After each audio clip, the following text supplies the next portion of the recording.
What's up, you guys? The Alpha Wolf Sean B here. And I know it's just my face and some terrible lighting, because it's damn near 9 o'clock. And I just finished watching All Elite Wrestling's All Out, AEW All Out pay-per-view. And this, as I promised, is your AEW All Out review show on the Elite Wolfpack Wrestling podcast. And the pay-per-view went on a little longer. We all got used to WWE style pay-per-views where they shortened them finally. But with AEW, pay-per-view was really, really good. Now, I'm going to start with the second match in the card. Because thanks to Comcast, I ordered it on pay-per-view for Comcast because, let me give you a little backstory. This week my Roku's been a little wonky, right? So I said, screw it, and I ordered a Amazon Fire Stick. Not sponsored, by the way. So, it doesn't come till Tuesday. So, without taking any risk on my Roku shitting out on me again, I decided to order it on pay-per-view. $60 pay-per-view for TV. And what happens? Comcast decides to not send the signal to my box for that pay-per-view.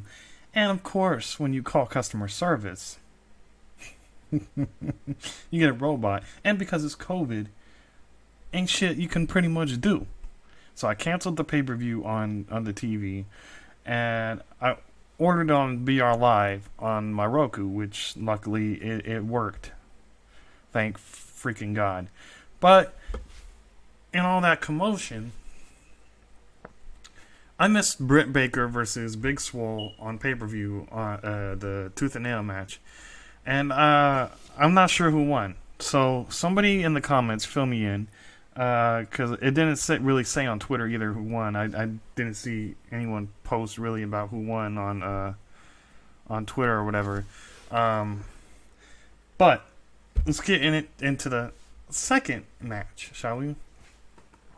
We have the Young Bucks taking on the Jurassic Express for the number one contendership at the All Elite Wrestling Tag Team Championships.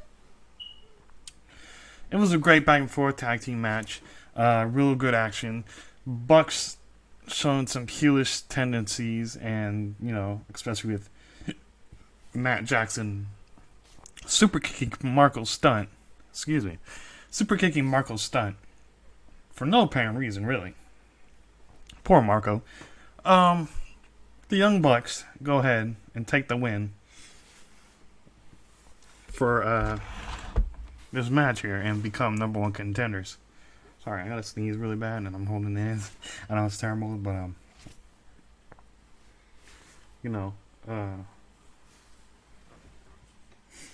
uncut, right? Anyways, as I was saying, this match should have gone to respectively gone to the Jurassic Express. I love the Young Bucks. They're my favorite tag team. But this is some WWE style type booking. Honestly, they didn't need that win. They don't need to be number one contenders, and it just feels like, you know, elite buddies putting themselves over. And I'm sure I'm not the only one who feels this way and who thinks this. And like I said, I love the Elite. I love Young Bucks, but the whole premise of All Elite Wrestling was to, you know, build new stars, build the future, and give the future stars a opportunity. Right? Next up, let's move along. We got the Casino Battle Royale to determine the next contender for the All Elite Wrestling Championship, Heavyweight Championship of the world. Solid battle royal as always, very exciting And as always, with the Casino Battle Royale, they have the Joker's Wild Surprise. And who was the surprise? Other than Matt Sydal. If you don't know who Matt Sydal is, he was Evan Bourne in WWE. Been Impact, New Japan, Ring of Honor. He's been everywhere. WSX, if you even remember WSX, way back in the day with the MTV deal. He's a great freaking high flyer. But he had a scary little fall on his debut. He slipped in the ring, kind of scary. I hope he's okay. Hope he's doing fine.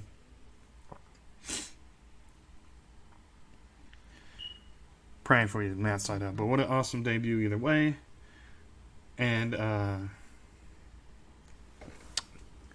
the winner of the match comes out to be, of course, none other than the Murder Hawk Monster. Everybody dies. Lance Archer. Honestly, one of my picks to win. That or Brian Cage, or I don't know. I think one of those two men were gonna win.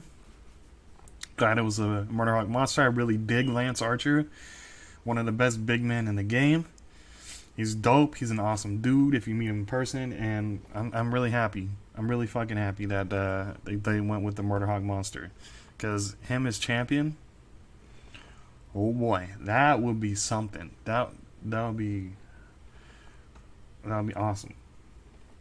Next up is Hardy versus Sammy Guevara. Now this match was uncomfortable. It should have stopped when it needed to be stopped, because during the first few moments of the match, they went up on the trolley or lift or whatever those things are called. Sorry, I'm what are those things called? Somebody help me out here. Those trolley lifts that you use on construction and stuff like that. And they both fall off of it onto a table, but Matt Hardy's head and neck bounced off the concrete floor that was under there. There was a table. There's nothing safe under it other than the table. And then you got the concrete floor. And Matt Hardy's bounced. And he was knocked out. But for some reason, Matt Hardy was allowed to continue the match. Because Matt Hardy, it's Matt Hardy. He doesn't die. He's a veteran. He wants to keep going. But they should have stopped the match. They should have thought of Hardy's health first. Either way, Matt Hardy came out after climbing the pillar by the stage, throwing Sammy Guevara off of it for the 10 count. They should have had it should have been stopped, but Matt Hardy goes on to win his match. Next up is definitely without a doubt. I'm not saying this because I'm biased, okay? I'm not saying this because I'm biased, because my friend's in the match. But it was definitely match of the night for All Elite Wrestling. And I'm going to go out on a limb here and say it was match of the year, in my humble opinion, especially for women's wrestling. This is the AEW Women's Championship match. Hikaru Shida versus my friend Thunder Rosa. It was an awesome, hard-hitting, back-and-forth match. Exciting action. That's why I say it's the match of the night, because all the other matches were fun, but they weren't exciting, really. They weren't, holy shit, make you feel something kind of way, you know what I mean? So, unfortunately, Hikaru Shida picks up the win and retains the AEW Women's Championship. But I am so proud of my friend Thunder Rosa and how far she's come in her career. You just wrestled on this number 2 around the world freaking company. All AEW, there's WWE, and then you got AEW, right? As the two biggest companies in the game. And I'm so proud. Like, of course, Thunder Rosa wasn't gonna win. I mean, I wanted her to win, but I don't know if she signed with the company or not. So that's probably why. She still got her deal with NWA. She's still NWA Women's Champion, and she's still Joshi's Women's Champion there. The Princess. Excuse me. What I forgot what it's called. It's been a while. I know they said it a couple times on the pay-per-view, but I can't remember. We have a backstage interview with Kip Sabian and Penelope Ford. That's pretty funny. They're going to get married next week on Dynamite. And he said there's going to be a best man, and he gave some hints with like handsome and the best man and like this and that. Makes me think that Rusev may be debuting for AEW, Miro, as he's going by his real name. But that's not the funny part.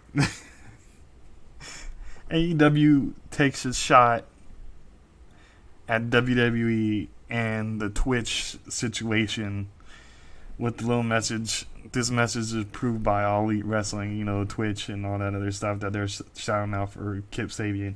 It was a funny thing. It's a harmless, shot. Who cares, right? Next up, we have the Natural Nightmares and Matt Cardona. For people who don't know, of course, Zack Ryder and Scorpio Sky taking on the Dark Order. Awesome 8-man tag match. Went a little long, in my opinion, though. But the Natural Nightmares take the win with Matt Cardona, Scorpion Sky, which is another, could have let the Dark Order win. Not to hate, but it felt like another elite situation where the buddies won. Another booking decision, But after the match, this week on Wednesday Night Dynamite, Dustin Rhodes is told that he gets a shot at Brody Lee's TNT Championship, which would be awesome. Which I have love for Dustin Rhodes, and I'll love to see him as TNT champion. I know this sounds hypocritical for what I just said, but hey, it's two different. It's case by case, right? Next up, we have the AEW Tag Team Championships. Kenny Omega taking on FTR with Tully Blanchard in the corner. Holy crap, this match was storytelling. It was exciting. It was like, what's going to happen? Kenny Omega accidentally hits Hangman with his V-trigger, and that sets up the loss for Kenny Omega and Hangman. So you have new tag team champions of the world, FTR, Dax Hardwood, and Kaz Wheeler. Congratulations, boys. And then after the match, visibly upset Kenny Omega grabs a table from ringside, a little small TV tray table. Looks like he's gonna turn on Hangman. Throws it down. Hangman tries to stand up. He tries to get his balance, but tries to hold on to Kenny Omega, but Kenny Omega lets him fall back down to the ring, fall on the mat. Kenny Omega's pissed. Goes to the back of the arena. Grabs the Young Bucks and pretty much puts them on the spot. Say, hey, come on, we're leaving. Which is exciting because are we going to see the return of the cleaner, Kenny Omega, the badass Kenny Omega? Not to say that he's not been badass lately, but he hasn't been his true best bout machine, like they call him in AEW. You know, he hasn't been the New Japan Kenny that we all know and love. He hasn't been the cleaner. A heel Kenny Omega is one of the best Kenny Omegas, okay? And I'm excited. Next up, we have Orange Cassidy and Le Champion, the Demo God, the GOAT, Chris Jericho, and a Mimosa Mayhem match. You're like, Sean, what is a Mimosa Mayhem match? It's a vat on both sides of the rings filled with mimosas, and you either win by pinfall submission or throwing your opponent into that vat, which honestly should have just done away with the pinfalls and submissions anyways, right? So a great match. Got right off the start with a code breaker on Orange Cassidy because he went right out the gate, tried to attack Chris Jericho. You know, not very Orange Cassidy like, but this is a heated match, right? Orange Cassidy picks up the win in the end. Chris Jericho goes in the vat with 3. They called it orange punches, which they're Superman punches, technically, kind of like what Roman Reigns does. But they call them orange punches, which is pretty funny, and way to end the feud with a younger guy like Orange Cassidy going over on Chris Jericho. Great win for Orange Cassidy. And last, but certainly not least, we have the main event, the World Championship. Jon Moxley, the AEW champion, taking on MJF. I hate MJF, sorry. This match was long, and I'm sorry, it was boring. Like, they did not work well in the ring together. Jon Moxley is great as always. MJF is great in his own right, I guess. But MJF is just not ready for main event level. I'm probably going to get some heat for this. Main event level status yet. Yes, he's undefeated, but he's a great talker, okay? Like, he's an asshole. But MJF is just not ready in the main event, and it proved it tonight. It was everybody, even in the attendance, is pretty much dead. Everybody was tired. It was hot there, humid as fuck there. Like, come on. It's Florida. You think people can stand that for that long? But anyways, the match finally ended with Wardlow throwing MJF the diamond ring, but he missed it. He fumbled it. And while Warlord help me out here, folks. I know his name, but I'm just fucking exhausted. Warlord was distracting the referee. Jon Moxley hit MJF with his paradigm shift, which is important here. I forgot to mention the paradigm shift was illegal in this match. If he hit the paradigm shift in this match, he would have lost the championship. That's why the ref had to be distracted for Jon Moxley to hit the paradigm shift. And of course, your champion still, Jon Moxley.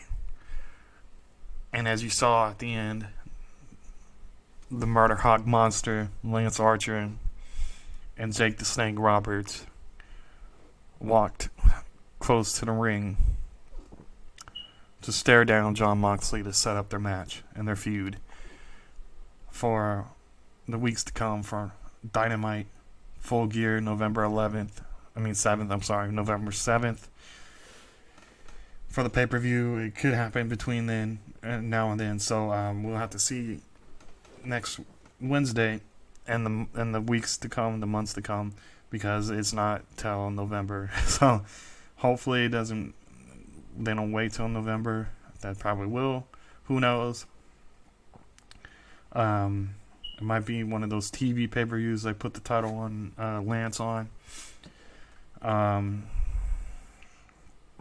in all, it was still a good pay-per-view. All Elite Wrestling always delivers. They had their moments. They had their slow moments. It wasn't one of their best pay-per-views, but of course, again, you may call me biased, but I don't give a crap. Thunder Rosa's match with Hikaru Shida was match of the night.